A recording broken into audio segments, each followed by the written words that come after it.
अस्सलाम वालेकुम नाज़रीन और सामीन, welcome back to another episode of CPDI governance talk. मैं हूं आपकी होस्ट नौशीन खुरम और आज हमारे साथ मौजूद हैं मिस्टर आसिम जाफरी साहब। मिस्टर आसिम जाफरी साहब पॉलिसी एक्सपर्ट हैं और बहुत गहरी नजर रखते हैं अकाउंटेबिलिटी और गवर्नेंस के इश्यूज के ऊपर। नाज़रीन, हर साल जब भी सर्दियों का आगाज होता है, पंजाब के बड़े शहर लाहौर, फैसलाबाद, गुजरांवाला, मुल्तान हर दफा एक बड़ी स्मोक की लपेट में आ जाते हैं। ये स्मोक सिर्फ फिजा को धुंधला नहीं करती है, ये बच्चों, बुजुर्गों और काम करने वालों की सेहत पर भी बुरा असर डालती है। इस हकीकत से इनकार नहीं किया जा सकता है कि हालिया कुछ अरसों में पंजाब हुकूमत ने इस मसले पर खसूसी तवज्जो दी है। उसमें स्मोक अलर्ट्स, स्कूल में औकात कार में तब्दीली, ट्रैफिक और सन्नती सरगर्मियों पर पाबंदी और प्रॉपर मैकेनिज्म डेवलप किया है गाड़ियों के इमिशंस को कंट्रोल करने के लिए।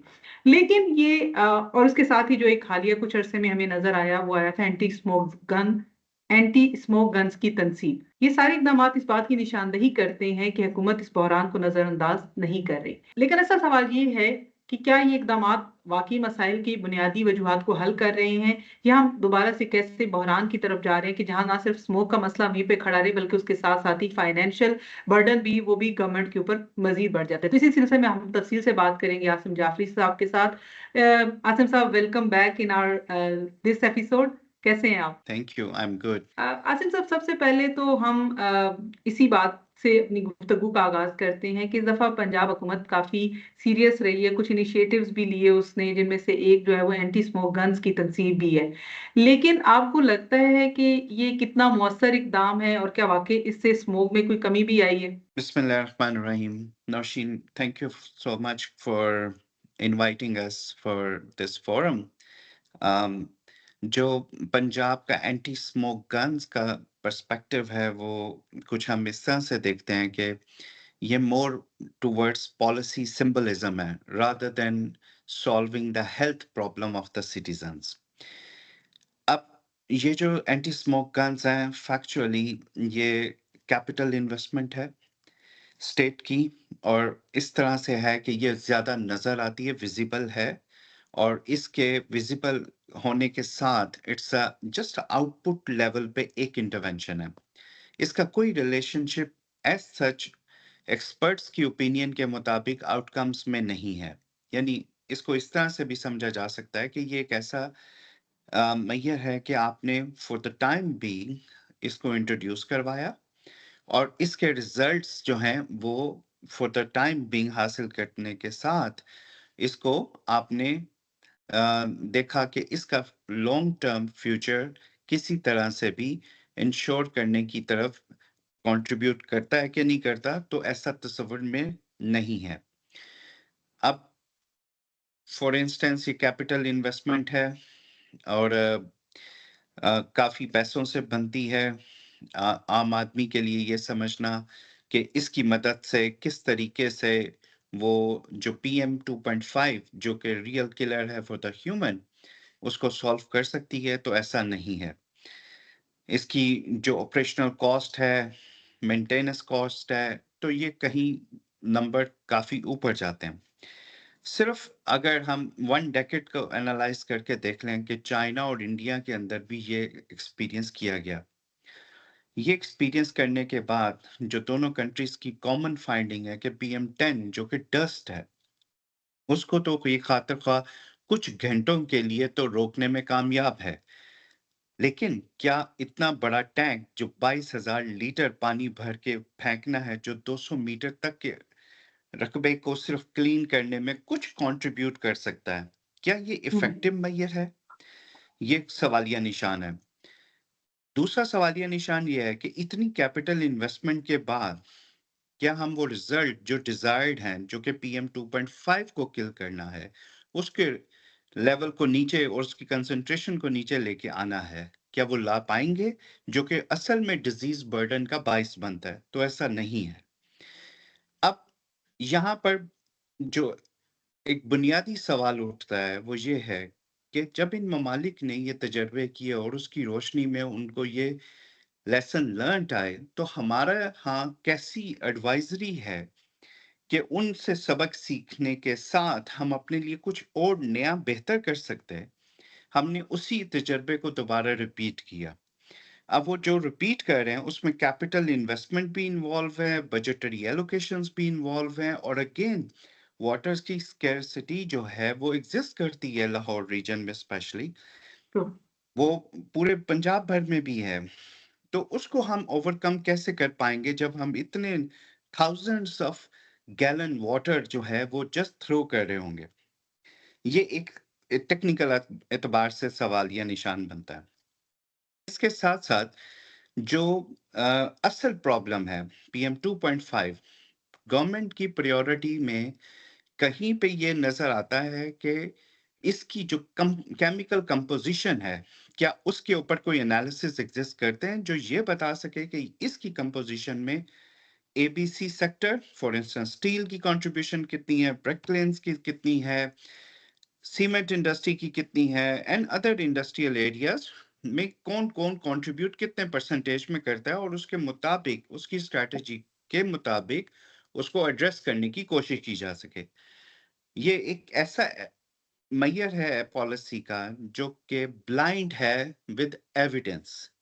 जब ऐसा होता है तो सिर्फ वो हेरसे की गुफ्तगू की बुनियाद पे या दूसरे कंट्रीज की लर्निंग को इग्नोर किए करने के साथ सिर्फ आउटपुट लेवल पे इंटरवेंशंस को डिफाइन करते हुए इन्वेस्टमेंट हो सकती है। अब असल असल पहलू ये है कि ये टैक्स पेयर्स की मनी है। अब वो टैक्स पेयर की मनी है, इफ नंबर वन तो ये इंफॉर्मेशन डिस्क्लोज नहीं है कि कितनी टोटल बिलियंस ऑफ रुपीस की इन्वेस्टमेंट्स जो हैं वो ब्रुए कार लाई गई हैं।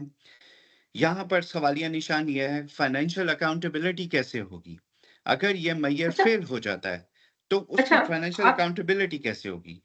आसिम साहब, इसके ऊपर हम थोड़ी देर के बाद बात भी करते हैं।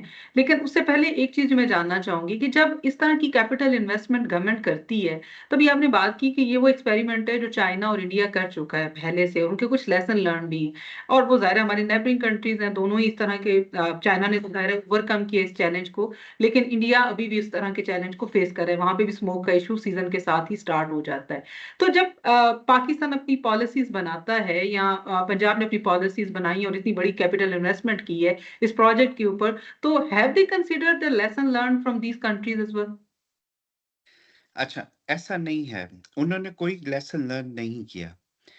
उन वो जो कंट्रीज जिन्होंने ये एक्सपीरियंस से गुजरे हैं, उन्होंने पीएम 10 को या वो इंडस्ट्रियल साइट जो कंस्ट्रक्शन के फेज से गुजरती हैं ये वहां पे मौसर हो सकती हैं, लेकिन इसका भी दुरानिया है चंद घंटों का, और इसका भी एक कैप्टिव रकबा है कि जिसके अंदर 200 से 400 मीटर तक के लिए ये कारआमद हो सकती है, और ओनली एड्रेसिंग पीएम 10 पे।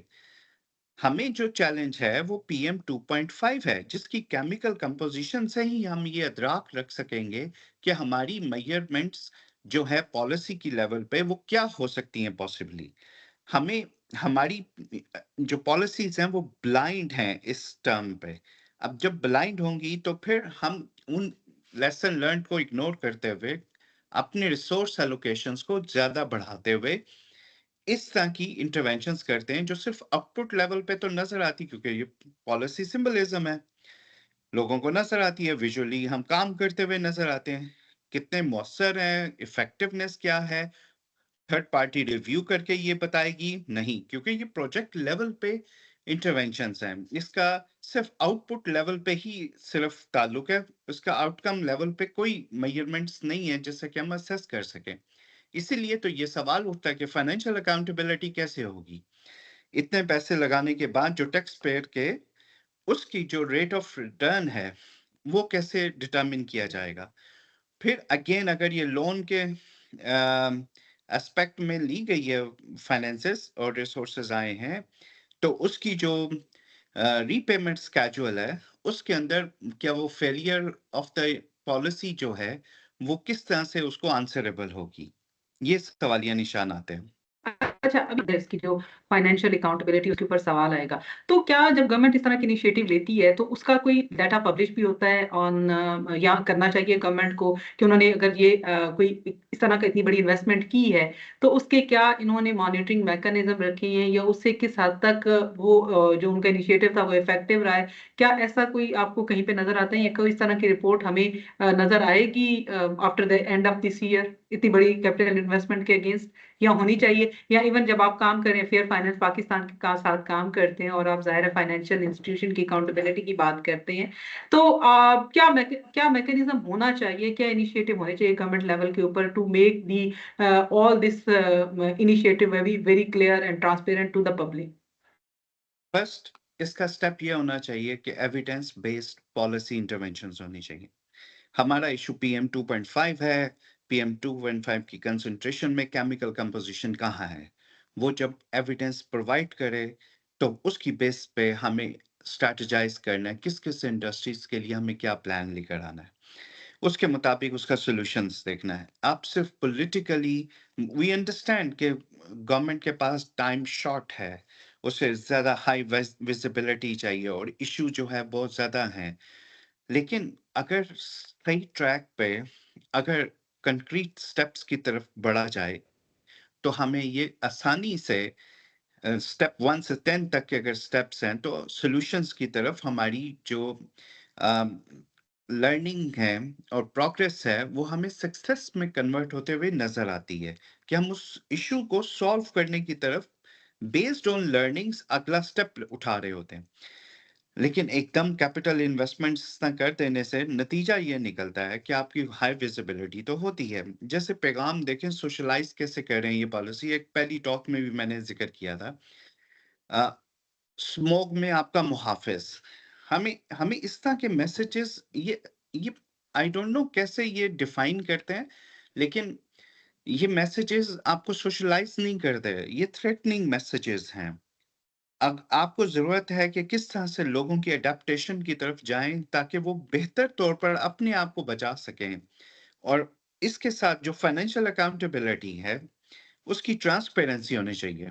प्रोजेक्ट टाइटल क्या है? How much the money invested it? Capital कितना आया है? मेंटेनेंस कॉस्ट क्या होगी? वाटर स्केर्सिटी के इश्यूज़ को मेंटेन कर के साथ-साथ कितनी हमें वाटर की अवेलेबिलिटी चाहिए ताकि हम इस प्रॉब्लम को एड्रेस कर सकें।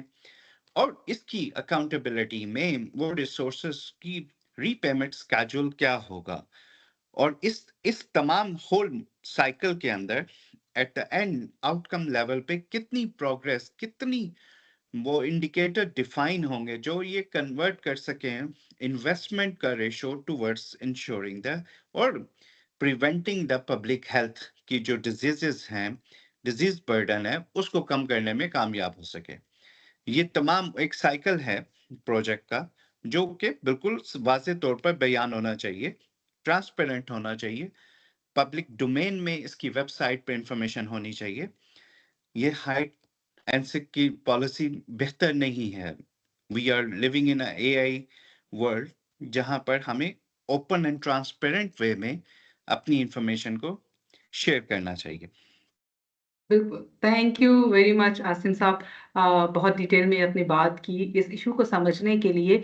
हमें डेफिनेटली इस गुफ्तगू का मकसद कोई क्रिटिसाइज करना नहीं है गवर्नमेंट को। हमारा मकसद सिर्फ ये है कि अगर गवर्नमेंट ऐसे इनिशिएटिव ले रही है तो डेफिनेटली वो आवाम के पैसों से आवाम के लिए ले रही है।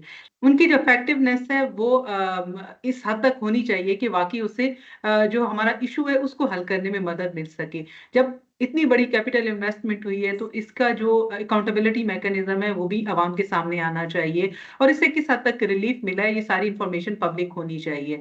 हम उम्मीद करते हैं कि जब भी गवर्नमेंट कोई इनिशिएटिव ले तो वो तमाम स्टेक होल्डर जो प्राइमरीली उस पूरे इनिशिएटिव में अपना रोल प्ले कर सकते हैं उनको ऑन बोर्ड करे।